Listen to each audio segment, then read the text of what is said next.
हम बोलेगा तो बोलोगे कि बोलता है, हम बोलेगा तो बोलोगे कि बोलता है। एक जमाने में धर्म को राजनीति में घुसाने की चर्चा थी और तब देश भर में हो हल्ला मच गया था।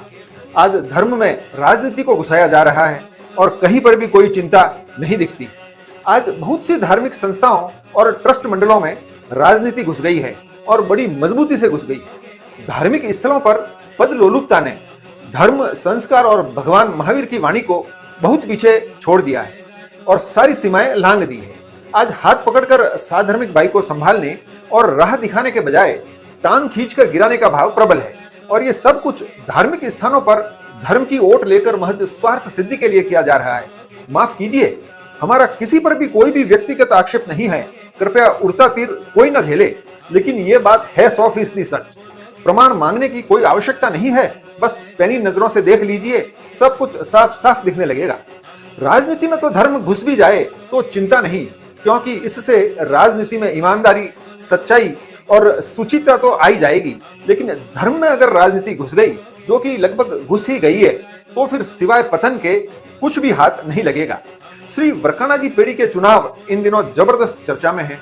जब से चुनावों का ऐलान हुआ है और अध्यक्ष पद और ट्रस्ट मंडल के उम्मीदवारों ने नामांकन भरने शुरू किए हैं, लगभग तब से ही कुकुरमुत्तों की तरह उगाए व्हाट्सएप समूहों में आरोप प्रत्यारोपों का दौर अनवरत चालू है।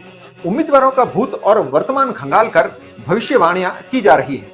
अच्छी बात यह है कि अध्यक्ष पद और ट्रस्टी पद के समस्त उम्मीदवार सिर्फ अपना अपना एजेंडा और विजन साफ सुथरे तरीके से रख रहे हैं और एक दूसरे पर आरोप प्रत्यारोप से बच रहे हैं। किसी भी धार्मिक संस्थान में हो रहे चुनावों के लिए ये एक बहुत ही अच्छी बात है। चुनाव लड़ रहे सभी प्रत्याशी हमारे अपने साधर्मिक बंधु हैं और बेशक वे सभी अपने समाज के लिए कुछ बेहतर करने की भावना लिए ही चुनाव लड़ रहे हैं। उन पर तरह तरह के आरोप लगाना और उनको अपमानित करने वाली भाषा का प्रयोग करना सरासर अनैतिक और अधार्मिक आचरण ही कहा जाना चाहिए। आज धार्मिक संस्थानों में इलेक्शन करवाना एक मजबूरी है, क्योंकि अब संख्या की दृष्टि से समाज काफी विस्तृत और बड़ा हो गया है। सिलेक्शन असंभव ना सही, मुश्किल अवश्य है। आज धर्म और समाज की सेवा करने के इच्छुकों की एक लंबी फहरिस्त है और ऐसे में श्रेष्ठ में से सर्वश्रेष्ठ चुनने का एकमात्र जरिया चुनाव ही है। लेकिन यह चुनाव कोई राजनीतिक पार्टियों के चुनाव नहीं है कि प्रचार के गलत हथकंडे अपनाए जाएं या प्रत्याशियों को अपमानित कर उन पर आरोपों की बौछार कर उन्हें नीचे दिखाया जाए। राजनीतिक दलों के चुनावों में बड़ी बुराई में से छोटी बुराई को चुनने की मजबूरी होती है, जबकि धार्मिक संस्थानों के चुनावों में श्रेष्ठ में से सर्वश्रेष्ठ का चुनाव करना होता है। धार्मिक संस्थान चुने हुए प्रत्याशियों से तन, मन और धन का भोग मांगते हैं और चुन के आने के बाद यहाँ से जेबें भर के घर नहीं जाया जाता, बल्कि आवश्यकता पड़ने पर यहाँ पर जेबें खाली भी करनी पड़ती है। इसलिए एक बात हमें याद रखनी पड़ेगी कि धार्मिक संस्थानों के चुनाव लड़ने वाले कम से कम अपनी धार्मिक निष्ठा के बलबूते ही चुनाव लड़ते हैं और उन पर अनर्गल आरोप लगाने का किसी को कोई नैतिक अधिकार होना भी नहीं चाहिए। व्हाट्सएप वीरों ने इन चुनावों के चुनाव अधिकारियों को भी नहीं बख्शा और उन पर भी तरह तरह के आरोप लगाए। जब अध्यक्ष का चुनाव लड़ने वाले खराब, ट्रस्टी का चुनाव लड़ने वाले खराब और चुनाव करवाने वाले अधिकारी भी खराब, तो फिर आखिर अच्छा कौन? हमें अपना नजरिया बदलना चाहिए और धार्मिक संस्थानों के चुनावों में धर्ममय गरिमा बनी रहे, इसका ख्याल जरूर रखना चाहिए।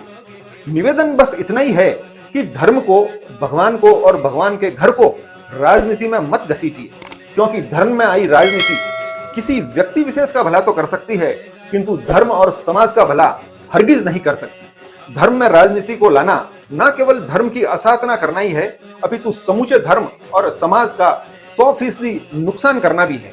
हमें याद रखना होगा कि भगवान के नाम पर की गई तमाम चालाकियां, राजनीति और बेईमानियां हमें वहां ले जाकर पटकती है जहां उठाने वाला भी कोई नहीं मिलता।